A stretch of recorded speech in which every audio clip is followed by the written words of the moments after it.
a sua determinação, presidente, de trazer a transformação para o setor de infraestrutura e conseguimos manter, neste período de crise, a logística e o abastecimento funcionando. Se me permite complementar, também estamos fazendo, mas via Itaipu Binacional, com o general Silvio Luna, que é o nosso presidente, 2 pontes com o Paraguai, tá? Com recurso basicamente vindo ali da usina. Ou seja, um trabalho do presidente general Silvio Luna, exatamente dando maior atenção aos recursos que se arrecada naquela empresa. E se me permite, Tarcísio, só para dar uma reforçada, há um clamor popular no tocante a ferrovias no Brasil. Tá? Então, 2 assuntos, rapidamente, se pudesse falar para nós aqui. Primeiro, a previsão da conclusão da ferrovia Norte-Sul, que vem lá do Maranhão, Tocantins, Goiás, e morre em São Paulo, no porto de Santos. Tá? E mais uma ênfase, todos os estados são importantes para nós, vimos aqui o Onix falar sobre o Bolsa Família, a região Nordeste extremamente importante para nós, mas também se desse mais uma ênfase na Malha Paulista, a importância dela para o escoamento, né, do que se produz na região para a região portuária, bem como a possível interligação com a região sul. Bom, primeiro, a Ferrovia Norte-Sul foi uma conquista do governo Bolsonaro, foi licitada no ano passado com grande sucesso, um leilão que nós tivemos aí um ágio de 100% em relação ao valor projetado de outorga, né? Então surpreendeu pelo valor, 2,7 bi. Estão sendo investidos 2,8 bi na conclusão de obras, em material rodante, em sistema de comunicações e sinalização. Tem 1 bi de obras em andamento neste momento, obras que não pararam e que vão estar concluídas no ano que vem. Isso significa que no ano que vem nós vamos ter a Ferrovia Norte-Sul operando integralmente. Isso vai proporcionar a ligação do Porto de Itaqui, no Maranhão, ao Porto de Santos, em São Paulo. Nós vamos ter uma grande espinha dorsal ferroviária que vai ligar o Brasil de norte a sul. E a Ferrovia Norte-Sul vai proporcionar, então, o escoamento dos grãos, das commodities do Centro-Oeste para o Porto de Santos e também da carga containerizada, da carga refrigerada, né, dos frigoríficos, que vai chegar pelo porto com a operação de contêineres e estamos operando com o double stack, né? A gente opera já com o contêiner empilhado para aumentar a capacidade. O que vem da Ferrovia Norte-Sul, o que vem da Ferronorte, o que vem da MRS, cai na Malha Paulista. A Malha Paulista, então, é o grande concentrador de cargas, levando essas cargas para o Porto de Santos. E daí a necessidade de aproveitar a oportunidade de fazer a renovação da concessão para aperfeiçoar essa malha. Vamos investir 6 bilhões de reais nos próximos 5 anos, mas o investimento não para por aí. Então, nos primeiros 5, a gente sai de 35 milhões de toneladas para 75 milhões, mas a gente vai chegar a 105, 110 milhões. Vai haver substituição de todos os dormentes, substituição dos trilhos, porque a gente vai operar com trem tipo diferente. Hoje a gente opera com vagões, com composições com 80 vagões, nós vamos começar a operar com composições com 120 vagões. Operação semiautomática, então praticamente a operação ferroviária toda automatizada, 40 municípios recebendo obra, duplicação da linha praticamente em toda a sua extensão, vários contornos ferroviários em cidades importantes, como o contorno de São José do Rio Preto. Nós teremos outros contornos, teremos pátios de manobra. Então, é um investimento dos mais relevantes. Vamos adequar a chegada a Santos para suportar essa capacidade ferroviária que vai chegar lá. Ou seja, nós vamos investir dentro do Porto de Santos mais 1 bilhão em ferrovia, dentro do porto. Né? Então, nós vamos ter uma grande pera ferroviária, um fecho ferroviário que vai atender todos os terminais da margem direita. A gente vai elevar a capacidade do porto dos 160 milhões de toneladas hoje para 240 milhões de toneladas. E isso abre a possibilidade da gente fazer outras experiências, né, outras renovações de contrato que vão nos permitir a construção da ferrovia de integração do Centro-Oeste, a conclusão da FIOL, e no final nós vamos fazer uma concessão da ferrovia de integração do Centro-Oeste junto com a ferrovia de integração Oeste-Leste, ou seja, nós vamos ter um ramal Norte-Sul e nós vamos ter um grande ramal Leste-Oeste. E vamos proporcionar para o Centro-Oeste, para os produtores da região, 3 alternativas ferroviárias diferentes para portos marítimos. A gente está falando de 40 bi de investimento em ferrovias, todo investimento privado. Estamos falando depois da reabilitação da Malha Sul, com a recuperação do ramal de Cruz Alta, recuperação do ramal de Uruguaiana até o Porto de Rio Grande, todo o tronco sul até a ligação com o Sumaré, ou seja, vamos interligar todo o Brasil por ferrovia. Para complementar, então, nós temos uma excelente política externa, conduzida pelo ministro Ernesto, e essas 2 obras, 2 pontes com o Paraguai, advêm dessa política, dado o excelente relacionamento que temos com o presidente Marito do Paraguai, para, obviamente, né, o desenvolvimento daquela região. Muito obrigado, ministro. Excelente. Ministro Marcos Pontes, Ciência e Tecnologia. Bom dia a todos. O Ministério de Ciência, Tecnologia, Inovações e Comunicações, ele por sua transversalidade, vamos dizer, tecnologia está basicamente em todos os ministérios, funciona como uma ferramenta de auxílio, né, desenvolvimento de projetos nos demais ministérios. Nós temos, nesse momento de pandemia, uma função central, porque, obviamente, envolve diretamente a ciência é a única arma que nós temos para vencer o vírus em si, né, combater o inimigo em si, e ainda a parte de tecnologia, inovações e comunicações complementam outros 2 eixos. Então, basicamente, nós operamos em 3 eixos. Um ligado diretamente à ciência, às ações da ciência, o outro ligado à tecnologia e inovações, o desenvolvimento de sistemas para combater os impactos da pandemia, e o terceiro, né, voltados com as comunicações, para manter o sistema estável e manter tudo funcionando com as pessoas em isolamento e assim por diante. Nós temos aproximadamente 154 ações realizadas pelo Ministério, eu não vou discorrer sobre isso, além do trabalho normal do Ministério em situações como o nosso Centro Espacial de Alcântara, que tem sido desenvolvido ao longo desse trabalho, é uma coisa que vai ser realmente um empreendimento muito importante para o governo, um empreendimento muito importante para aquela região, para o desenvolvimento econômico e social. Nós temos avançado bastante nesse sentido. Também, com relação à instalação de backbones de fibra ótica na região Nordeste, na região Norte e Centro-Oeste. Então, na região Nordeste, uma ideia, são 77 cidades, aproximadamente 2.500 instituições de ensino, mais de 700 instituições de saúde também. Então, é um empreendimento extremamente importante também para o desenvolvimento daquela região, além da região Norte, com mais de 10 mil quilômetros de fibra, né, nos rios, que vai interligar basicamente todas as cidades da região Norte. E a Centro-Oeste, a ideia principalmente a parte agrícola, né, para trazer conectividade para o campo, que é também extremamente importante. Nós temos essas 154 ações, além das normais que nós temos acontecendo.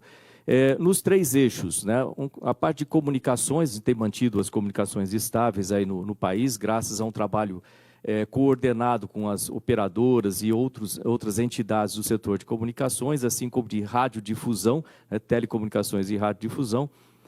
Na parte de desenvolvimento de tecnologia, nós temos feito aplicações e investimentos, tanto no desenvolvimento de inovações, estamos falando em ventiladores, estamos falando por exemplo, vão ter 4 ventiladores completamente nacionais, né, desenvolvimento de tecnologia nacional e assim por diante, além do aumento da produção desses componentes do Brasil, assim como equipamento de produção individual, coletiva e etc. Na parte de ciência, nós temos algumas prioridades ali. A primeira, reposição de medicamentos. A segunda, testes diagnósticos. A terceira, vacinas. Mas hoje, né, eu pedi esse tempo para focar, né, quem quiser saber das ações do Ministério, né, para entrar em www.mcetic.gov.br, ali tem todas essas ações descritas. Mas hoje eu gostaria de focar, eu pedi esse tempo para falar com relação a pesquisas de reposição de medicamento, né? O Ministério, por sua natureza, trabalha com pesquisa e desenvolvimento. Então, desde lá de fevereiro, no Laboratório Nacional de Biociências, nós temos desenvolvido essa reposição. O que é reposição de medicamento? É usar medicamentos que já existem na farmácia, né, para testar quais deles poderiam ser efetivos no combate ao Covid, também, além das suas funções normais. Então, desses 2.000 medicamentos que foram testados inicialmente em sílico, né, usando inteligência artificial, 5 deles foram selecionados, Desses 5, eles foram para o teste in vitro, ou seja, com células reais no laboratório, e desses 5, um deles se destacou, né, com uma efetividade de 94% para redução da carga viral. E esse medicamento é a nitazoxanida, né, um remédio comum para giardia, para rotavírus, etc. Ele não tem nenhum efeito colateral, então é uma possibilidade de que ele funcione no combate ao Covid. Dado isso, nós partimos para os testes clínicos, ou seja, testes com pacientes, né, pesquisas com pacientes, com voluntários. Nesse primeiro protocolo, é um protocolo científico, logicamente, para demonstração clara e sem nenhuma dúvida, a nível internacional. Também eu tenho essa relação com mais 15 países, nós trocamos as informações, ao mesmo tempo nós estamos testando esse medicamento aqui no Brasil, outros países estão testando outros medicamentos também, inclusive a hidroxicloroquina. E os testes da nitazoxanida têm sido conduzidos, né, essas pesquisas com ela, para esses 500 pacientes. Se nós tivéssemos, por exemplo, os 500 pacientes hoje fazendo os testes, em 15 dias nós teríamos a resposta se o medicamento funciona ou não. As indicações de que funcionam são extremamente positivas, ou seja, isso é uma coisa muito boa, né, para a gente imaginar. E a novidade que eu estou trazendo hoje aqui é que ontem nós iniciamos um segundo protocolo, né, porque esse primeiro protocolo, ele trabalha com pessoas, com pacientes que estão com febre, com início de pneumonia, ou seja, com aquele vidro fosco na tomografia do pulmão. Ou seja, já pega de um certo nível de sintomas. Nós estamos começando um outro teste hoje, né? Aliás, ontem começou esse protocolo, e esse protocolo, segundo, ele pega os pacientes sem quaisquer sintomas, basta que tenham testado positivo no Covid. Por que isso é importante? Porque nisso nós conseguimos medir a carga viral, né, no início do protocolo e ao longo do tratamento, que dura 5 dias e mais 9 dias de observação. Então, nós conseguimos medir a evolução da carga viral e, conseguindo demonstrar que o remédio funciona para a redução dessa carga viral, nós temos aí uma arma poderosíssima contra os efeitos do Covid. Então, está aí mais uma arma. A gente vai precisar agora de 300 pacientes, ou 300 voluntários, não são pacientes que só testaram positivo, nessa segunda bateria, ou seja, nesse segundo testes clínicos. E com isso nós teremos muito em breve, se Deus quiser, aí um remédio para combater o Covid no início. Eu falei devagar essa parte porque é importante entender, né, que é realmente um ganho muito grande, e às vezes as pessoas falam assim, por que o Brasil vai desenvolver isso? Isso não está sendo desenvolvido em outros países. Bom, o Brasil tem uma capacidade muito grande com os nossos cientistas, com os nossos pesquisadores, com as nossas infraestruturas. Lembrar tanto que a gente já sofreu, né, com relação a outros problemas no passado, de dengue, chikungunya e etc. Né? Então, os nossos pesquisadores são excelentes de nível internacional, reconhecidamente internacionalmente. Então, isso é uma coisa que, muito em breve, nós teremos aí um resultado que vai nos ajudar a trazer o país à situação normal, se Deus quiser. Então, é isso. Eu gostaria de agradecer e deixar o Ministério à disposição, como sempre, né, para qualquer dúvida ou para qualquer ação que nós podemos fazer em conjunto. Obrigado. Muito obrigado, ministro. Ministro Rogério Marinho, por favor. Bom, senhor presidente, senhor vice-presidente, senhor ministro da Casa Civil, Braga Neto, ministra Tereza, ministro Damares e demais ministros. Nós, no Ministério do Desenvolvimento Regional, temos algumas ações de caráter específico e outras do nosso dia a dia que se somam às diversas atividades de enfrentamento à questão da pandemia. Primeiro, presidente, ressaltar o caráter aqui da equipe, né? Eu acho que o Ministério tem demonstrado muita interatividade, muita sinergia, muito trabalho em grupo, né, de apoiamento recíproco, e isso tem sido traduzido nas ações que estão sendo trazidas a público hoje, né. Dentro do Ministério, nós propusemos, e foi aprovado no Conselho Monetário, uma linha de crédito emergencial para os empreendedores de cooperativas informais do Centro-Oeste, Nordeste e Norte nos fundos condicionais.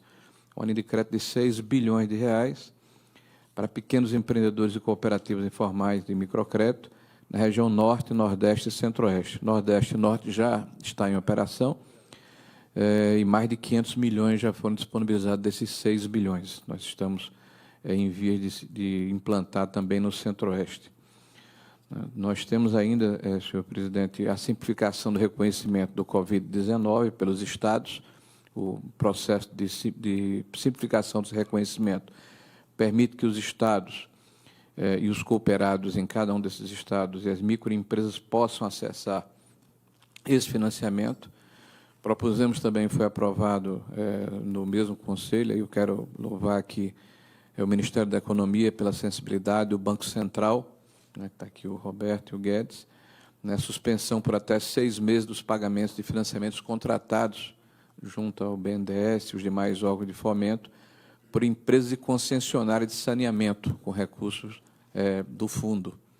Isso foi importante porque permitiu essa atividade tão importante e essencial se manter com o mesmo nível de excelência, né? O saneamento básico e a água tratada em todo o Brasil, como também o tratamento de resíduos sólidos, né? Houve também, no caso das outorgas, a suspensão do pagamento de outorga das águas nos rios federais e a prorrogação desses contratos de concessão, no caso, mais de 170 concessões, que propiciam irrigação e o tratamento organizado e produtivo desse recurso tão importante, que é o recurso hídrico. E aí, senhor presidente, uma ação importante, nós também, a exemplo do que o ministro Tarcísio relatou, não paralisamos as obras que estão sobre a égide desse ministério. São 5.387 municípios dos 5.570 que têm alguma obra, alguma ação do Ministério do Desenvolvimento Regional. Acho que, com exceção talvez da saúde e da educação, é o ministério que tem a maior capilaridade. São 11 mil contratos individuais com milhares de municípios brasileiros. E eles foram todos mantidos com entregas semanais. É importante ressaltar, por exemplo, na área do saneamento, são 91 obras em 18 estados, né, uma carteira robusta de mais de 18 bilhões de reais, que vem sido mantida com as obras em execução, né, e nós estamos em vias de aprovação do marco regulatório que muda essa questão do saneamento básico no Brasil, né, todo o seu ministério está envolvido, em especial o Ministério da Economia e o Ministério aqui da Ação de Governo, capitaneado pelo ministro Ramos e o ministro Guedes, né, e essa é uma ação setorial do nosso ministério. Nós estamos em tratativas permanentes com o Senado da República, esperamos que esse mês ainda nós temos um desfecho, o que vai permitir, senhor presidente, que haja um investimento adicional de mais de 600 bilhões de reais ao longo dos próximos 10 anos, o que vai também permitir a cobertura de saneamento, no caso específico, de tratamento de esgotos para quase 100 milhões de brasileiros que hoje não têm essa cobertura, e de água potável para quase 40 milhões de brasileiros. Isso é um marco a ser comemorado, esperamos que esse mês ainda nós tenhamos um desfecho no Senado da República, né? Uma outra questão que é essencial e importante, nós não paramos também a nossa carteira na área de habitação, temos mais de 300 mil unidades sendo edificadas por todo o país, e toda semana estamos entregando de 2.000 a 3.000 unidades pelos diferentes estados da federação.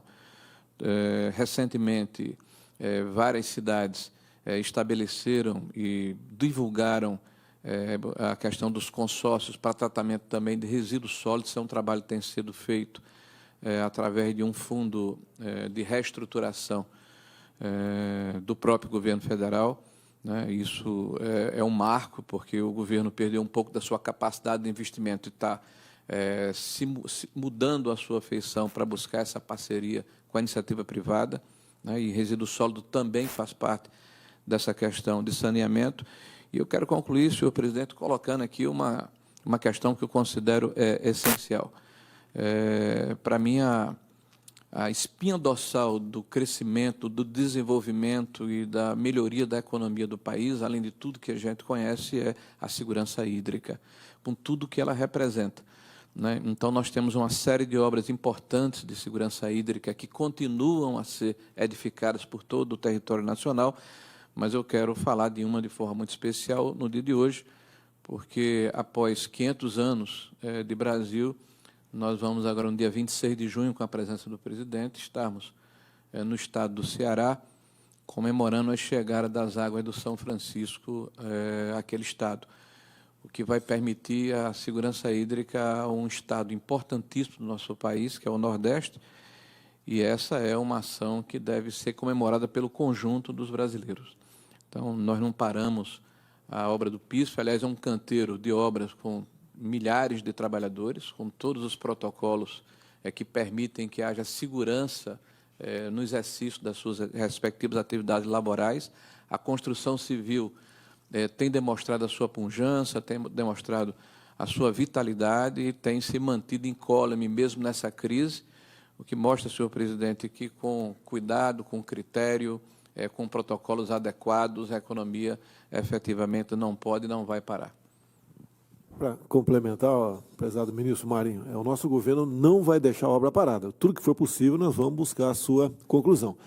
E essa da transposição de São Francisco, o entendimento de todos, é vital para a região. A segurança hídrica, acima de tudo, quando se quer pensar em desenvolvimento. E com muito prazer estarei no Ceará contigo nas próximas semanas para inaugurar mais esse trecho da transposição. Muito obrigado, ministro. Ministro da Controladoria Geral da União, Wagner Rogério. Bem, Bairro do Rosário. bem, presidente, vice-presidente, senhoras e senhores, ministras e ministros aqui presentes, Wagner Rogério, eu vou... Eu vou levar, ele vai conversar com a Damares depois. Eu sempre chamo ele de Wagner Rogério. Ele já acostumou, né? Porque o Wagner Rogério é de material bélico. Pior que eu comprei um remédio manipulado esses dias, quando eu recebi, estava escrito Wagner Rogério. Eu falei, acho que...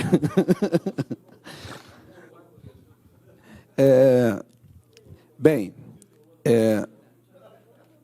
é importante a gente ressaltar aqui quais são as atribuições da CGU. A CGU tem diversas missões, mas se a gente for dividir em duas grandes missões, a CGU ela apoia o gestor público na melhor tomada de decisão. Através do nosso trabalho, nós entregamos subsídios para que os senhores possam tomar as melhores decisões possíveis, e a gente também trabalha com auxílio na área de prevenção e combate à corrupção e fraudes dentro do governo. Essas são as grandes atuações do governo. Então, no momento desse, em que existe grande aplicação de recursos, cresce a importância de um controle interno do governo.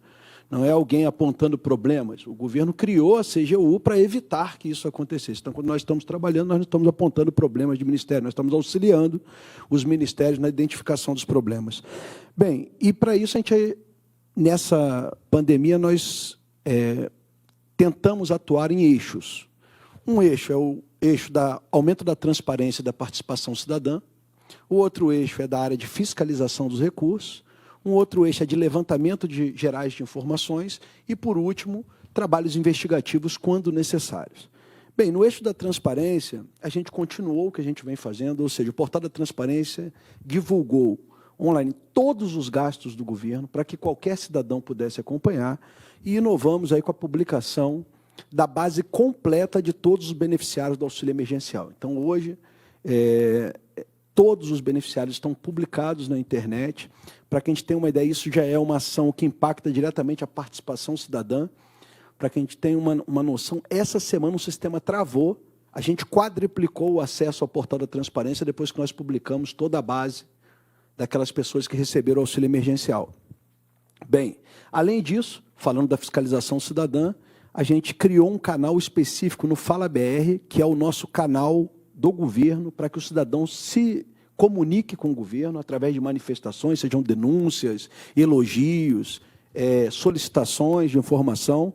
Ali nós tivemos, só na área de coronavírus, 33.700 manifestações, sendo 3.343 denúncias de casos de fraude e corrupção. Nós criamos uma força-tarefa para trabalhar essas denúncias. Elas geraram 29 informes que alcançaram 23 municípios, distribuídos em 17 estados e trazendo 64 empresas envolvidas em supostos casos de corrupção.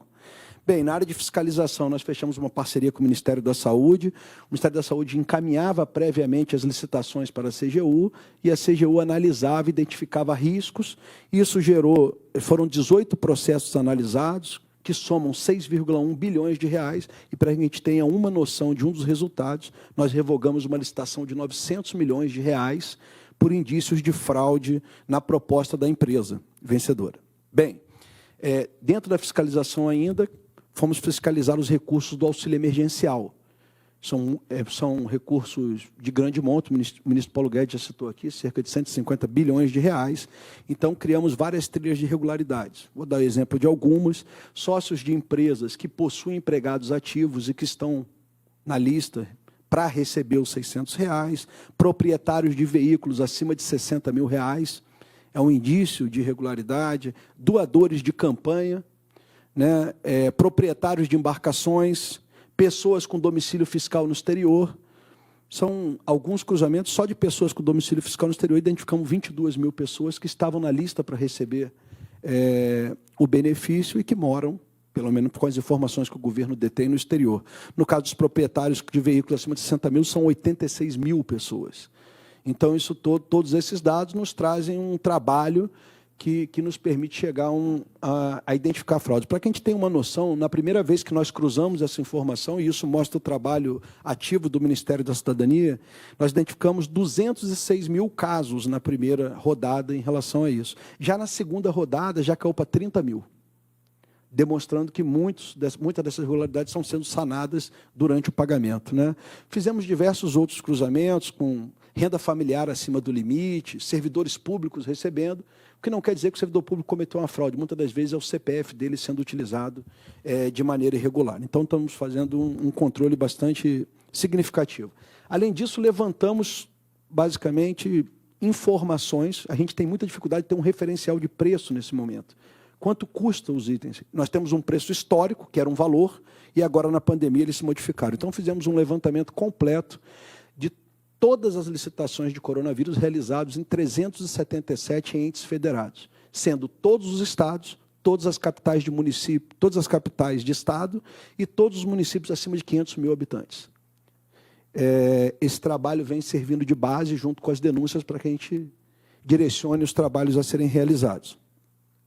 Já deflagramos 7 operações diretas, com outros órgãos de defesa do Estado, Polícia Federal, Ministério Público, e mais 5 relatórios de inteligência produzidos pela CGU serviram de base para outros trabalhos que nós não participamos completamente, mas participamos com informação de inteligência para que esses trabalhos acontecessem, inclusive trabalhos que vêm aí identificando pessoas que estão com mandado de prisão em aberto e que estão solicitando o benefício.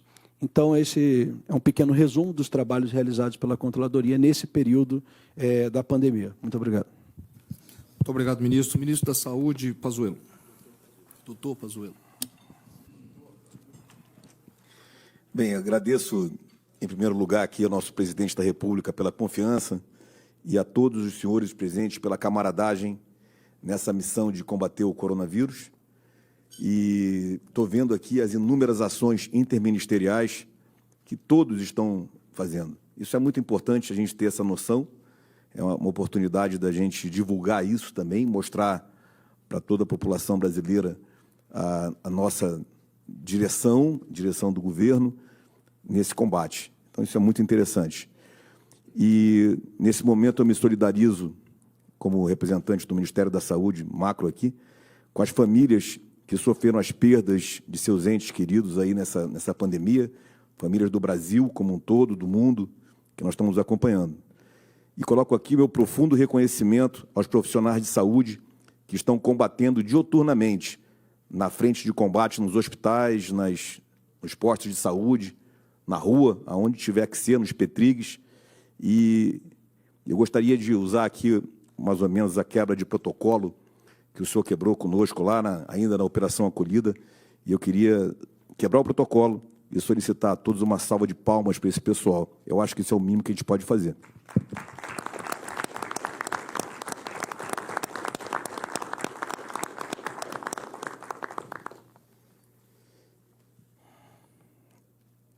Eles também estão sacrificando suas vidas, tá? Eles estão morrendo, estão pegando a doença e morrendo, muitos já morreram nessa missão. E antes de iniciar a minha apresentação, eu queria ressaltar também a capacidade técnica e a dedicação da equipe que eu encontrei no Ministério da Saúde. É real isso. Tenho também ali, ligado comigo diariamente, o Conselho de Secretários de Estado, o CONAS, e o de municípios, que é o CONASEMES. Nós trabalhamos juntos, falamos todos os dias. E isso efetivamente compõe o SUS. Acreditem, eu não conhecia esse sistema, efetivamente. E eu posso afiançar aos senhores, é a melhor ferramenta que o Brasil poderia ter para enfrentar essa pandemia do Covid-19, é o SUS, o Sistema Único de Saúde que nós temos no Brasil, que é um exemplo para o mundo. E eu, antes de entrar na visão geral sobre a pandemia, eu acho que começa por aí, e depois eu entro na apresentação rapidamente, eu queria dizer que estou fazendo 4 ações diretas, macroações, no Ministério. Primeira, a transparência. A CGU já se apresentou aqui algumas ideias, mas não a CGU, TCU, PGR e todos os órgãos de controle que os senhores podem imaginar. Nós temos feito reuniões e aberto as portas e sistemas, e todos serão locais no Ministério da Saúde. Qualquer momento, em qualquer senha, em qualquer atividade do Ministério da Saúde, vai estar totalmente disponível e transparente para os órgãos de controle. A segunda ideia é o reforço das nossas superintendências, é recriá-las de uma maneira eficaz, porque essas superintendências nos estados elas vão dar a capilaridade da verificação das ações, do apoio aos outros projetos interministeriais que não têm como verificar o resultado na ponta da linha, apoiar com isso o Estado e o município na ponta da linha também, não só aqui a tripartite, mas chegando na ponta da linha no Estado, nos estados e municípios. E, por fim, é um trabalho de busca de acompanhar o recurso, é um estudo que nós estamos fazendo, já com primeiras conversas com o ministro Paulo Guedes, mas não aprofundei, porque ainda não tive esse tempo específico, mas nós vamos acompanhar efetivamente cada real de recurso federal que é repassado para Estado e município. Isso eu acho que é uma obrigação do governo federal, é um esforço muito grande da população brasileira de colocar tantos recursos à disposição dos gestores, e esse resultado tem que ser acompanhado e garantido, que não haja nenhum outro tipo de desvio de finalidade ou perda desses recursos na ponta da linha, ou uma aplicação. Tenho mantido todo o corpo técnico nos seus devidos lugares. Então, o bojo das secretarias é intocável, ela está funcionando. Já estamos com os secretários, são 6 secretarias. Hoje já tenho todos os secretários ou nomeados ou indicados, e a sua grande maioria é médica. Tenho apenas um indicado que ainda é um gestor, pela simples razão que é onde entra todo o recurso que vem para o Covid, e dali é distribuído. Então, ainda preciso ter um gestor ali, nesse momento, e que será temporário e voltará a ser um médico nos próximos 90 dias. Bem, essa é uma rápida radiografia do Ministério da Saúde hoje. Começo agora dando uma visão geral, antes de entrar ali nas apresentações, sobre como está hoje, qual é a visão hoje que eu tenho, e nós do Ministério da Saúde temos sobre a pandemia. Primeiro que o nosso país é um país continental, não precisa repetir isso todo dia, mas tem que ser falado. Nós estamos sendo, nesse momento aí, sendo transmitidos para o Brasil como um todo.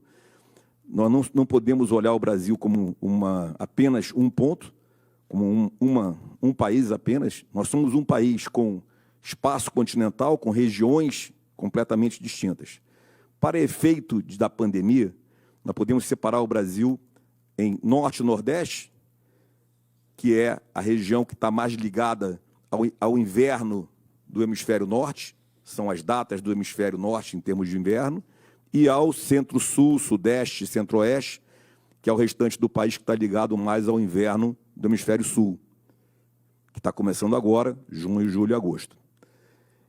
Nessa primeira etapa, nós tivemos o grande impacto na região norte e nordeste, variando apenas em 2 pontos fora da curva, que são as capitais de Rio de Janeiro e São Paulo, pela especificidade de Rio de Janeiro e São Paulo, que todos conhecem, pelo tamanho, pela pujança de relações, velocidade, links, modais de transporte, riqueza. Então, basicamente, fora da curva, Rio e São Paulo, e o restante nós estamos observando Norte e Nordeste. Nesse TO Norte, nós vemos ali que são 3 etapas. A preparação, que já aconteceu, o impacto na região da capital e região metropolitana, que já aconteceu, esse impacto já subiu e já desceu, e nós temos as curvas todas para mostrar, e agora nós temos um recrudescimento do interior desses estados. E essa é a terceira etapa, que nós consideramos, na nossa visão, o final da passagem da pandemia. Nessa terceira etapa, a estratégia ela é utilizar a estrutura já desdobrada nas capitais e regiões metropolitanas, que hoje começam a ficar ociosas. Não podem ser desmontadas nem deixar de investir. Continuamos trabalhando nessa direção para aumentar a capacidade e evacuar o pessoal do interior para tratar na cidade, com respiradores de transporte, meios aéreos ou meios terrestres. Essa é a grande estratégia. É óbvio que onde haja hospitais no interior que possam ser reforçados, claro, estamos reforçando também. Mas a estratégia principal começa em evacuar e tratar na cidade, reforçando apenas os hospitais do interior que tenham condição de atender esse reforço. É importante colocar que nas capitais principais, Manaus, Belém, Fortaleza, Recife, São Luís, Teresina, e praticamente todas elas nessa primeira linha, já aconteceu a passagem e já diminuiu bastante o número de óbitos, o percentual de ocupação de UTIs e a fila da regulação para leitos de UTI. Nós acompanhamos isso diariamente. Então, eu posso afiançar aos senhores que é assim que está acontecendo. A pandemia ela vai se espraiando. Ela vai se espraiando. Então, quanto mais distante essas outras capitais também estejam do centro nervoso ali das grandes capitais do centro-norte, algumas capitais menores também estão ainda no meio da segunda etapa. Mas o caminho fica claro. E aí faço a observação. Essa primeira etapa, que foi o Norte e Nordeste, com relação ao inverno do Norte e Nordeste, ligação viral que vem do hemisfério norte, a nossa influenza acontece em fevereiro, março e abril, teremos o Sul, com a nossa influenza que acontece em junho, julho e agosto. Por isso que as vacinas são em etapas diferentes. Nesse momento agora do Centro-Sul, como vai ser esse impacto? Na minha visão, na visão do Ministério da Saúde, esse impacto ele vai ser completamente diferente do Norte e Nordeste, por algumas razões. Houve uma preparação maior, mais tempo de se preparar, verificar como aconteceu no Norte e Nordeste e, principalmente, a curva de aprendizagem. Aprendemos muitas coisas. Aprendemos que a primeira ideia do protocolo de ficar em casa, doente, e só ir para o hospital quando estiver passando muito mal, ele é uma péssima ideia.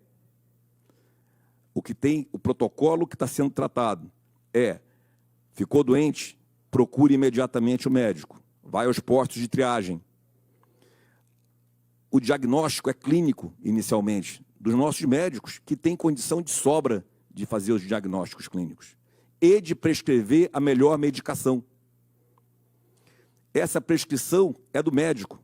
Nós todos já fomos aos médicos a vida inteira. Nunca questionamos um diagnóstico. Nunca reclamamos de comprar o remédio e tomar, ou receber o remédio e tomar, ou injeção. Então, nós vamos receber o nosso diagnóstico, receber a prescrição médica e vamos nos tratar imediatamente com o diagnóstico clínico. O diagnóstico clínico ele pode ser aprimorado, detalhado, com uma tomografia computadorizada, ele pode ser no acompanhamento do médico e ele pode ter o teste PCR viral, mas isso não é sine qua non para iniciar os tratamentos que o médico tem que começar. Então, essa curva de aprendizagem vai fazer com que o resultado da pandemia, agora na parte centro-sul do nosso país, ela seja realmente diferente e permita que a gente continue focado na manutenção do funcionamento das estruturas, na manutenção do funcionamento da nossa economia, que é isso que tem que acontecer. É isso que o Ministério da Saúde ainda vai estar fechando com a Casa Civil, com relação às nossas propostas nesse aspecto de como funcionam, como devem funcionar as coisas, já é conhecida. O Tarcísio acabou de falar como funcionam as empresas, já é conhecido. Em Manaus, eu comandava a 12ª Região Militar. Nós temos 5 mil homens em Manaus, na maior cidade que teve colapso. Nós tivemos 0 mortos. 0. E as pessoas moram na cidade, nas áreas mais carentes também da cidade. Agora, é triado todos os dias, acompanhado pelo médico todos os dias, todo dia tem que ir para o quartel trabalhar, todo dia tem que ser observado e acompanhado para o médico se precisar se tratar. 0 mortes. Então, tem que pensar nisso, né? Bem, então, essa é a radiografia do nosso país em relação à pandemia. Hoje, neste momento, região norte, nordeste, região centro-oeste, sudeste e sul. Essa é a radiografia. Bem, o que estamos fazendo hoje? Estamos tratando de 2 grandes protocolos, que é o protocolo ou orientações para testagem em massa e diagnósticos, que é esse que eu acabei de falar. E as orientações para manejo do paciente, que também é mais ou menos o que eu acabei de falar. É direto para a triagem, direto para o diagnóstico médico e a avaliação dos nossos médicos pelo Brasil. E aí falo sobre a resolutividade nos hospitais. A UTI e os respiradores, que todos falam aqui o tempo todo e continuamos falando pela televisão e por todos os lugares, é a última opção. Nós não podemos deixar as pessoas irem para respiradores. Nós temos que tratá-las antes disso. Nós temos que tratá-las nas unidades de suporte ventilatório, ou enfermarias de cuidados intermediários, ou unidade de tratamento intermediário. Semi-intensiva, como quiser colocar. A UTI é o último caso, até porque a resolutividade positiva depois que cai na UTI, ela é pequena. Então, ficou doente, recebeu os medicamentos, foi para casa e ficou bom, é o ideal. Ficou doente, recebeu os medicamentos, foi para casa, precisou retornar para o tratamento, ele vai para a unidade de suporte ventilatório. Começa com catéter de alto fluxo, começa com pronação, colocar de barriga para baixo, para o pulmão funcionar melhor. Continua com a respiração não invasiva, usando o BiPAP, usando aquela proteção para não espargir, que foi trabalhada lá em Manaus, isso daí, está no Brasil, está no mundo. E, por fim, respiradores ainda dentro da unidade de suporte ventilatório. Só se esse paciente agravar muito, tiver outras comorbidades, tiver problema renal, cardíaco, aí vai para uma UTI, que é especificamente uma UTI. Esse, em resumo, são os 2 grandes trabalhos que nós estamos fazendo. O trabalho de testagem, diagnóstico e trabalhando com o manejo dos pacientes. Dentro da lógica dos manejos, tem 3 anexos. Um já liberado, que é a orientação para medicamentos. Nós colocamos ali todos os medicamentos que nós temos conhecimento que estão sendo usados hoje, todos, sem exceção. E apresentamos ali como esse medicamento, caso seja prescrito pelo médico, ele deve ser usado no seu ideal. Onde, em que momento é melhor ser usado e onde, em que momento nós não aconselhamos usar, porque o colateral é mais perigoso. Esse foi o trabalho de orientação que nós fizemos já de medicamentos.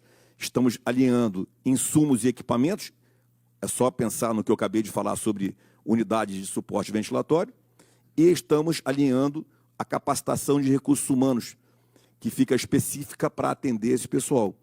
Quando você trata de unidade de suporte ventilatório, você diminui a necessidade de capacitação de intensivistas, que é o nosso maior problema. Médicos intensivistas, enfermeiros, fisioterapeutas com essa capacidade. Então, você foca num grau abaixo de capacitação de recursos humanos. Bem, vou passar rapidamente números, não vou me alongar neles, por favor. Então, aqui, já foram 48 bilhões de reais passados pela saúde, fora todo o trabalho que foram colocados aqui em outros ministérios. Pode ir? Não vou, isso aí é muito detalhado. Pode ir? Também muito detalhado. Então, com relação à habilitação de leitos, essa palavra é uma coisa que muitos não conhecem. Então, o Ministério da Saúde, ele paga R$ 1.600 por dia para cada leito de UTI com novas habilitações, por dia, e paga adiantado 3 meses. Então, já foram 7.000 leitos, 7.300 leitos habilitados, novas habilitações, fora o que já eram habilitados. E estamos pagando isso para todos os estados e continuamos recebendo solicitações de habilitação de leitos. É só multiplicar. Então, 1.600 vezes 30, 30 vezes 7.000. Pode ir. Já está colocado lá? Pode ir. Aí, os 7.500 leitos de UTI já habilitados, também colocados por estado e por região. Pode ir. Já distribuímos 11,3 milhões de medicamentos. Isso daí pelo Brasil como um todo. E coloco aqui que essas distribuições específicas de equipamentos e alguns medicamentos, isso não era comum ao Ministério da Saúde. O Ministério da Saúde é um órgão que trabalha com a normatização, o apoio, distribuição de recursos, notas técnicas, e dentro da lógica tripartite do SUS, a execução, aquisição e execução efetiva é do Estado e do município. Nesse tipo de missão centralizada de combate ao Covid, algumas coisas foram centralizadas, para efeito de estoque regulador, para efeito de evitar o sobrepreço, para efeito de estados mais afastados no Norte e Nordeste, não tenham a mesma capacidade de adquirir que os estados como São Paulo, Rio de Janeiro, Minas Gerais, mais centrados na produção. Então, esse foi o motivo de algumas centralizações. E aí, obviamente, distribuições. Pode ir? Pode ir? Pode voltar um. Daqueles números, 2,9 milhões de comprimidos de cloroquina e 8,4 milhões de cápsulas de oseltamivir distribuídos. Pode ir? Já distribuímos 115 milhões de itens de EPI. É um número muito grande. 115 milhões. Isso é só o estoque regulador. Os estados e municípios compram algo também tão grande quanto isso daí. Pode ir? Aí é só detalhamento de onde estão distribuídos. Pode ir?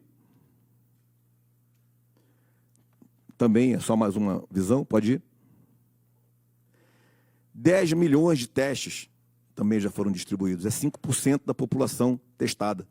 É uma das grandes, considerando a nossa população e o que já foi distribuído, é uma das maiores testagens que já aconteceram. Pode ir? Desses 10 milhões, 3,1 milhões de PCR. Eu acho que cabe perder 2 minutos aqui falando sobre PCR e teste rápido, até para a gente tirar essa cobertura que fica sobre isso. A testagem de teste rápido, ela avalia especificamente se você está ou não com os anticorpos que o próprio corpo produz, porque quem combate o vírus são os nossos anticorpos. Os remédios que nós tomamos é para nos manter aptos durante o combate dos anticorpos. Não é para mais nada. Os remédios é para nos manter aptos, porque é a fabricação de anticorpos e as ações dos anticorpos no vírus que vai fazer com que a carga viral caia. Então, quando o corpo ele produz esses anticorpos, aparece no teste rápido, que só aparece a partir de 1 grau de produção do anticorpo. Se você fizer o teste rápido no primeiro, segundo, terceiro, até o 6º dia, 5º dia, a probabilidade de não dar nada é enorme. Só a partir de um certo grau da curva que você passa a ter, efetivamente, anticorpos suficientes para aparecer no teste rápido. Então, é por isso que a estratégia está sendo toda discutida com clareza e já está bem adiantada para ser solta, apresentada. Com relação ao PCR, é ao contrário. Ele observa a tua carga viral, se você está ou não com o vírus. E o PCR é um teste extremamente complexo. Envolve várias fases, envolve o canudo, o cotonete para passar no nariz e na garganta. Isso vai para uma solução específica. Essa reagente tem que estar a 20 graus negativo. Isso tem que ser transportado nesse reagente para um laboratório, que alguns laboratórios no Brasil apenas têm capacidade de fazer essa avaliação, esse processamento. Quando chega no laboratório, tem que trocar de tubo, trocar de lâmina numa capela, e aí sim vai entrar no equipamento para análise. E aí sim, depois de um tempo, vai ter a resposta e volta esse processo para trás. Isso é um teste PCR. Será que a gente tem essa capacidade toda? Estamos nos preparando para isso. Para isso, a Fiocruz e outros laboratórios estão se preparando, os nossos LACEN, para fazer esses exames. Não é simples quando se fala de 10 milhões, 5 milhões de testes PCR, por causa dessa logística toda para o teste. E é por isso que a gente tem que estar focado no diagnóstico médico, no tratamento inicial, nas tomografias computadorizadas. Essa é a melhor forma de combater a doença. Pode ir. Bem, 3.800 ventiladores. E sobre ventiladores, eu já falei que não podemos ser aí a solução do problema. Isso aí é quando nós não conseguimos resolver o problema na hora certa. Aí cai nos ventiladores. Hoje, a indústria nacional, ela praticamente já tem capacidade de suprir tudo que nós precisamos de ventiladores. Isso aí é uma vitória da indústria nacional.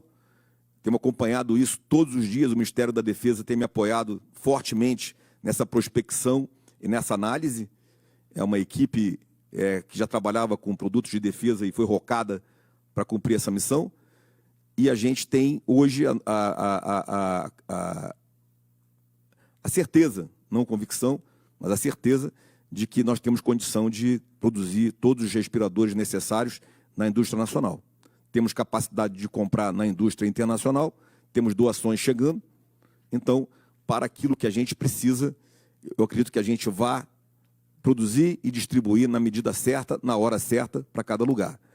A estratégia que nós usamos nesses últimos 50 dias, 40 e poucos dias que nós estamos trabalhando, ela foi de uma grande rede de relacionamento humano.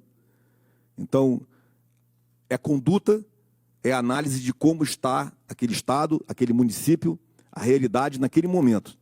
E qual a capacidade que aquele gestor ou aquele hospital tem de colocar em funcionamento o equipamento. Foi em cima dessas análises diárias, conversas diárias, que nós pactuamos a distribuição desse equipamento, desse material. Não só respiradores, como todos os outros equipamentos e outros EPIs, etc., que nós tínhamos. Era em cima da maior demanda, do maior risco e da capacidade de utilização. Foi como nós fizemos no Norte e no Nordeste, foi como, graças ao trabalho desses gestores e com esse apoio, é claro, que a gente reverteu o quadro. Eu acredito que o quadro das capitais e regiões metropolitanas está praticamente revertido e isso faz parte dessa distribuição que está colocada aí. Pode ir?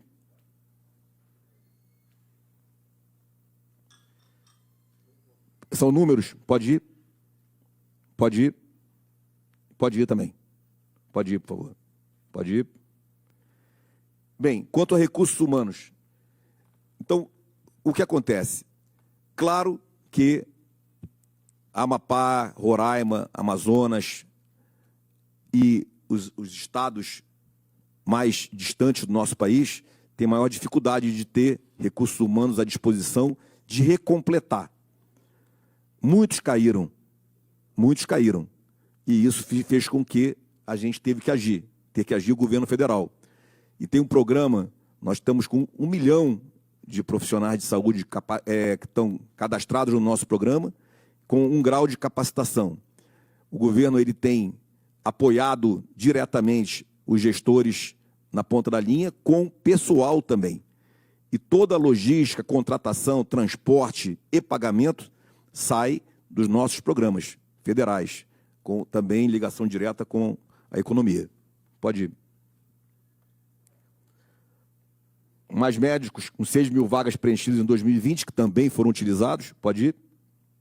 Brasil Conta Comigo, já coloquei aí 1 milhão de pessoal cadastrado e já com bastante gente trabalhando. Pode ir.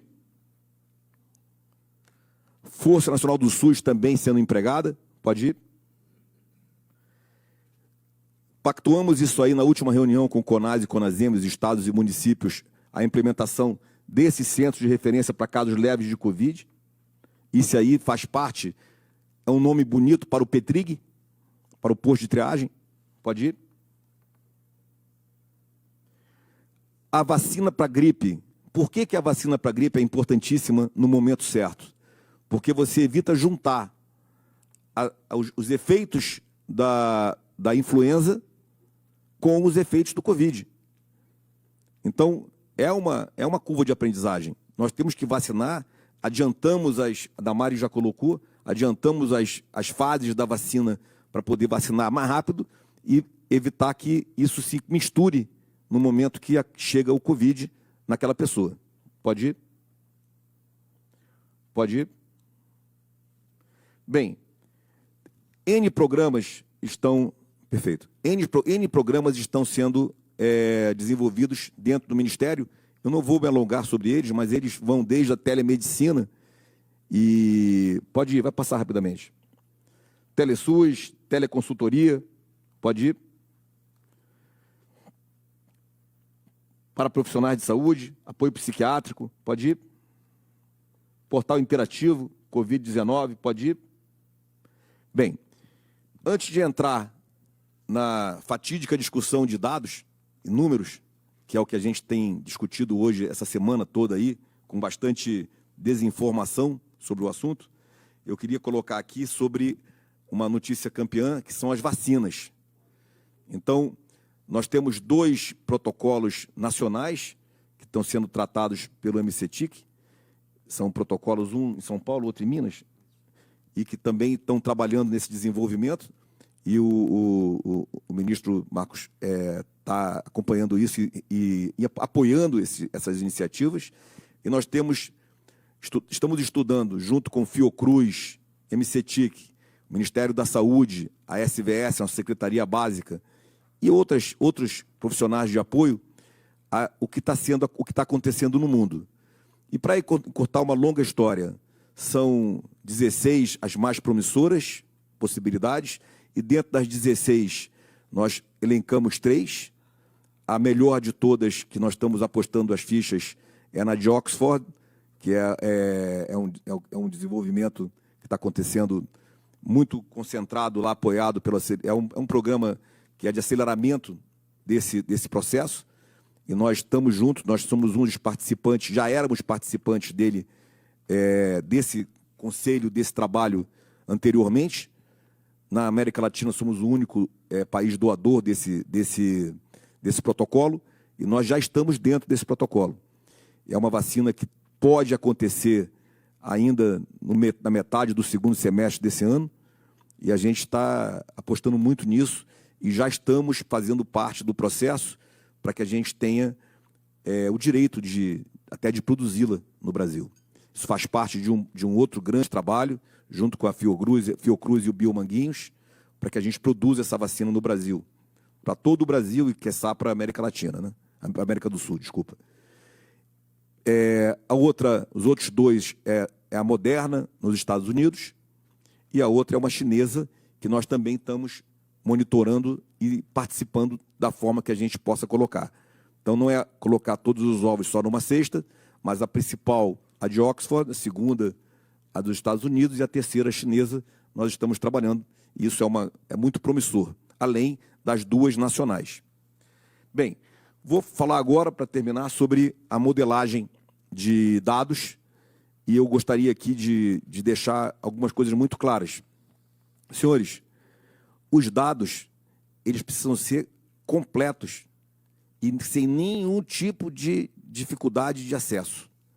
Nós estamos há 20 dias, faz mais ou menos 20 dias que eu conversei com o presidente, que nós estávamos trabalhando nesse desenvolvimento de como buscar todos os dados desde o início da pandemia. Porque os dados precisam ser consultados e compreender por dia a subida, a descida, que ação aquele gestor fez naquela cidade que fez aumentar ou diminuir, ou não, Ou não teve nenhum reflexo da ação que foi feita? É claro que os somatórios estão todos disponíveis, é um BI. Então, é um BI, é uma ferramenta que não é simples de você montar ela imediatamente. Foram 20 dias desenvolvendo. E está pronta. Nós disponibilizamos no domingo à noite, cedo, a primeira versão dela. E, claro, ontem já melhorou e hoje vai ficar melhor ainda, e assim vai todos os dias.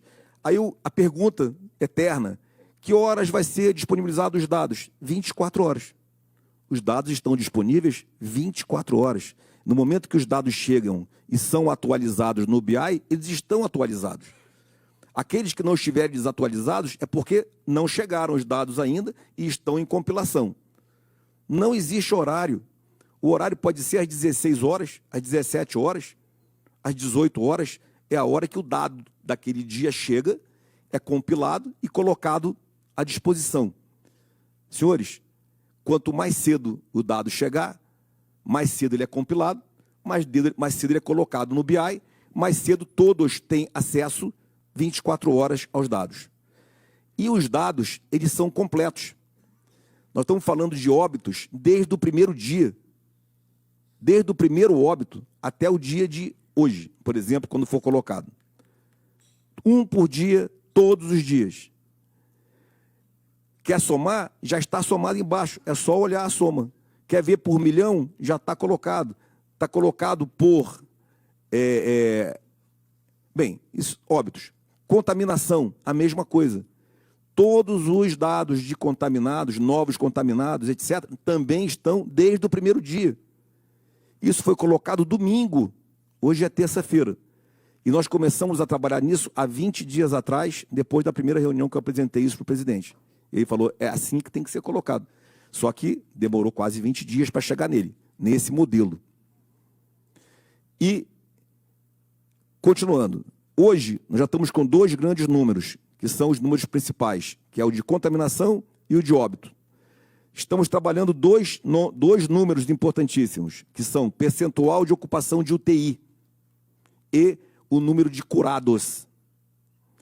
Com o BI separado por capitais e região metropolitana, interior dos estados, estado, região e Brasil, eu posso disponibilizar o dado que chegue para mim.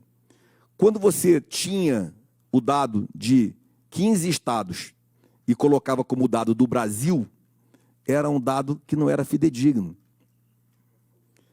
Então, é muito importante compreender como é importante nós termos os dados completos. É muito importante compreender a responsabilidade do Ministério da Saúde em colocar dados que você observa o dado e sabe que eles não estão completos. Então, é ao contrário, 100%, 180 graus, ao contrário do que está se discutindo em mídia e em outros canais. Nós estamos trabalhando para mostrar ao contrário, 100% dos dados. E com a modelagem regional, estadual, cidade, capital, região metropolitana e interior, nós podemos colocar ali os dados que cheguem para aquele dado. Se quiser ver o dado Brasil como um todo, é só clicar Brasil e vai ver o dado Brasil. Mas tem que compreender que talvez alguns estados e alguns municípios, por dificuldade de lançamento ou por ainda não ter a rotina completa, pode não estar ali. É muito mais importante a gente observar a ferramenta para os gestores, que são prefeitos e governadores, que observam a sua localidade, observam a sua região, observam a variação desses números. Então, esse BI está colocado ali, que é uma análise Brasil, tá? Claro que são só slides, ele não está aberto o BI. Aí você vê as curvas desde o primeiro dia, todos os números de óbitos, óbitos por milhão, contaminados total, população em questão. Isso sim é uma informação. Uma tabela simples, dizendo acumulado de mortos, acumulados de contaminados do Brasil, não era uma informação digna para apresentar para o povo brasileiro. Se demorou, peço desculpas. Foram 20 dias de trabalho. E trabalhamos todos os dias para chegar nesses dados. Hoje, nós temos condições de analisar exatamente a progressão de dados todos os dias, todas as semanas epidemiológicas, até o dia de hoje. Prossiga, por favor. E aí você vai bastando por região, no caso ali, região norte, região nordeste, pode ir. Sul, sudeste, pode ir. Um estado da região para observar, pode ir. Municipal, pode ir. Nível municipal, pode ir. Bem, então, voltando ainda para colocar. Senhores, nós temos... Um minutinho, estou acabando. Eu sei. Essa ferramenta que está colocada aí, ela é a melhor ferramenta que nós poderíamos ter desenvolvido. E quando isso for de conhecimento público, e as pessoas compreenderem, a mídia compreender isso, acredito que a gente vai voltar ao normal, com relação à discussão de dados. E compreender que, sim, os dados têm que ser colocados imediatamente quando cheguem para nós. E serão imediatamente disponibilizados no BI, e não tem hora para divulgar dado. Quando era uma planilha simples, somativa, você podia até marcar uma hora, porque tinha que fazer a planilha, distribuir, etc. Agora não, agora é um BI. Colocou o dado, está disponível no sistema para o Brasil e para o mundo. É nesse site. Então, continuando, e está no site do Ministério da Saúde, vai estar pelo link do site do Ministério da Saúde. Vou falar agora sobre a outra discussão que está que são o critério para número de óbitos. É muito simples isso, porque está se fazendo uma outra discussão que não existe. Senhores, hoje os óbitos estão chegando para nós pelos registros de óbitos e vão continuar chegando. Só que quando a gente olha no registro de óbito, você tem também a data do óbito, e não apenas do registro. Não tem nada a ver com mudança de números de óbitos. Os óbitos estão registrados e são um protocolo de vigilância sanitária. Ele é registrado. Quando você bota no cálculo diário, você vê que ele é acumulado nos dias de registro. O que nós estamos propondo, e aí eu coloco como proposta, é que a gente use os mesmos números, mesmos quantitativos, mas nos dias do óbito. Com isso, você vai ver exatamente o que aconteceu com mais transparência. Não tem nada a ver com número de óbitos, nem número de registros, e sim o lançamento do óbito no dia que ele morreu, e não no dia que foi registrado no boletim de saúde sanitário. E vai corrigindo os anteriores. Aí você passa a observar exatamente a curva. E se você observar a verdadeira curva, você passa a entender o que aconteceu. No momento que você não tem a compreensão do que aconteceu, porque está registrado em conjunto, você acha que caiu.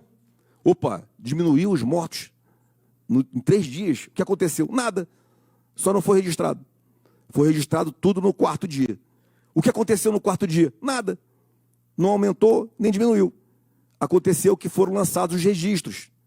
Se nós lançarmos no dia que morreu, nós temos a curva exata e permite uma gestão mais efetiva dos gestores municipais e estaduais, os verdadeiros combatentes que estão agindo nessa missão. Tá bem? Então, são 2 assuntos. Padrão de modelagem do BI e compreensão de os números nunca serão mudados. No primeiro dia que eu cheguei, apresentei para o presidente que eu tinha dúvidas sobre como estavam sendo colocados os números. As minhas dúvidas eram em cima do que estava sendo enterrado e não estava com os registros corretos para cima. Nós queríamos ver se realmente não estava sendo subnotificado e não aumentado. Nós estávamos buscando o número verdadeiro para evitar a subnotificação. Nós nunca falamos de hipernotificação. Nosso medo é que estivesse havendo subnotificação. E isso nós buscamos, trabalhamos para ter os dados reais. Todo o restante é apenas discussão, interpretação, mídia, combate, como colocou aí o ministro Onyx. Muito obrigado. Muito obrigado, ministro. Eu queria agradecer a todos os senhores, me desculpar por aqueles que não vão falar hoje. Foi uma decisão do presidente aqui, nós selecionamos só alguns, ele próprio escolheu, tá? Haverá outra oportunidade. Presidente, está terminado. Antes de encerrar, eu queria agradecer a Band News, que desde o primeiro momento deixou o sinal aberto para essa nossa reunião, bem como a CNN, que alguns minutos depois também fez o mesmo procedimento. Obviamente, essa informação pura que chega na ponta da linha para todos do Brasil é muito bom para a democracia e para restabelecer a verdade dos fatos. Então, são duas empresas, né, duas televisões, que realmente nós rendemos aqui a nossa homenagem no momento. Bem, aquela que porventura não transmitiu o sinal, com toda certeza deve estar fazendo as suas especulações de sempre. Hoje à tarde, ou melhor, daqui a pouco, o ministro Pazuello estará na Câmara, onde debaterá com parlamentares, estará à disposição para que quaisquer dúvidas do que surgiram nos últimos dias sobre o comportamento do governo, que continua com João 8,32, e conhecereis a verdade vos libertará, com uma marca do seu governo. Nós não temos medo da verdade. E a gente lamenta, sim, as especulações, as mentiras que um órgão de imprensa especial teima em rotular esse governo. Ao vivo, eles fogem de nós. Eles querem sempre gravar para editar e fazer as suas especulações. Como teve nessa televisão, há pouco tempo, quando o ministro falou que eu não quero saber desse tipo de etnia, né, desse tipo de brasileiro, porque todos nós somos brasileiros. Tirou todos nós somos brasileiros e criou um clima, para quem não tem dúvida aqui, Ministro da Educação, TV Globo, tá? Para quem não tem dúvida, né? A editar e jogar para frente essas desinformações. E, obviamente, parece que faturavam com o número exagerado do que acontecia em uma área ou outra. Então, o nosso governo é da transparência, não temos medo da verdade. Tenho orientado meus ministros, não determino, que participem de debates em televisões, preferencialmente ao vivo, porque gravando você já sabe nessa televisão, né, o que vai acontecer com a sua devida participação. Mas como eu costumo perdoar todos, eu perdoo essa televisão, espero que ela volte à rotina lá de trás, tá, onde realmente tinha a verdade como produto da informação. E também, para concluir aqui, é um dado que começou a circular ontem à noite, uma declaração da OMS, a Organização Mundial da Saúde, onde diz lá a OMS, né, que os assintomáticos, a chance de transmissão do vírus é próximo de zero. Segundo a própria OMS diz, que isso não é um dado ainda comprovado, nós sabemos, mas um dado bastante importante, porque todos os procedimentos, todas as observações da OMS conduzem para isso. Então, é algo que deve ser debatido, com toda certeza, por toda a mídia tradicional no dia de hoje, que tem reflexo imediato, né, no futuro do nosso Brasil. Desde lá atrás eu dizia que as medidas para combater o vírus, que tinham que ser tomadas, não poderiam fazer com que o efeito colateral produzisse um dano muito maior do que o próprio vírus. Então, isso, com toda certeza, nas mídias sociais já está sendo bastante debatido, não sei na mídia tradicional ainda, mas pode mudar rapidamente as medidas protetivas, as medidas de isolamento, de confinamento, de fechamento de comércio, determinados pelos governadores e prefeitos, e não pelo governo federal. Afinal de contas, quem decidiu que essa política tinha que ser tratada exclusivamente por prefeitos e governadores foi o Supremo Tribunal Federal. Nós aqui, praticamente, ficamos relegados àquela situação de dispensar recursos para estados e municípios. E assim foram dispensados, como muitos viram aqui, dezenas de bilhões de reais para estados e municípios para combater aí o coronavírus, bem como outras medidas tomadas pelo governo federal, onde talvez o nosso, prezado Paulo Guedes, seja o país onde mais conseguiu preservar empregos com as suas medidas adotadas, né? E também um país que descobriu, porque todo lugar tem, os seus invisíveis, aqueles informais que praticamente não existia para muitos aqui no Brasil. São 38 milhões de pessoas que foram atingidas com esse programa, que está terminando agora o pagamento da segunda parcela de R$600, que ajudou, sim, e muito a que as pessoas pudessem sobreviver.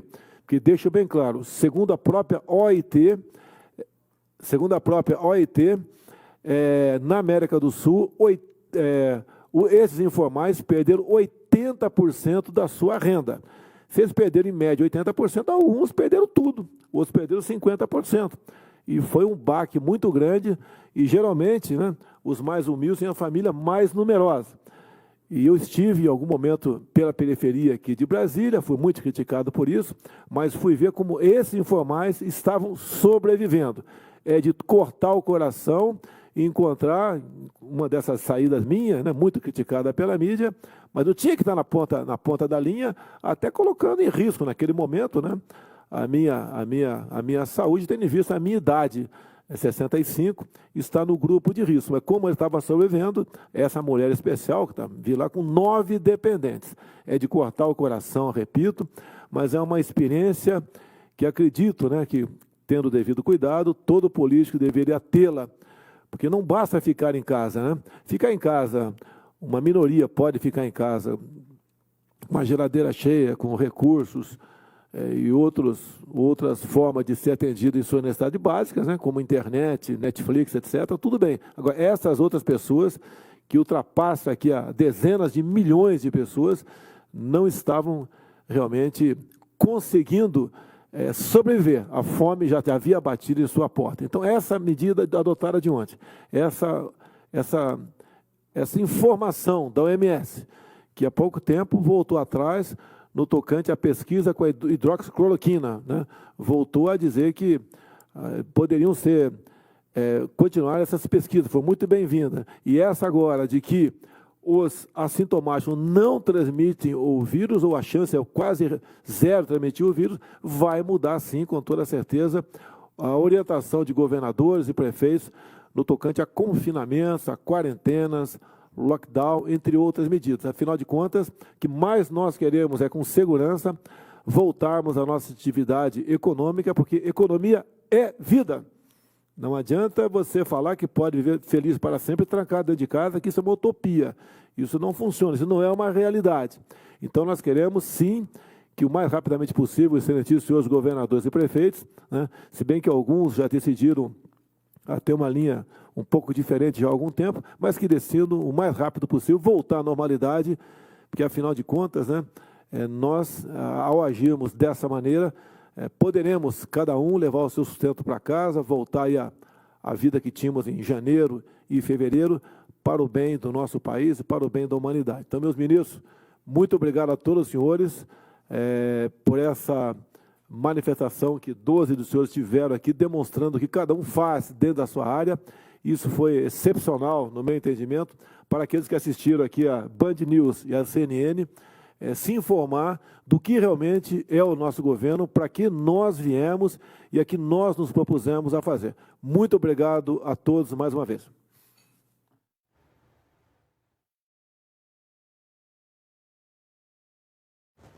Nós acompanhamos ao vivo, direto do Palácio da Alvorada, em Brasília, a reunião do Conselho de Governo com a participação do presidente Jair Bolsonaro e da sua equipe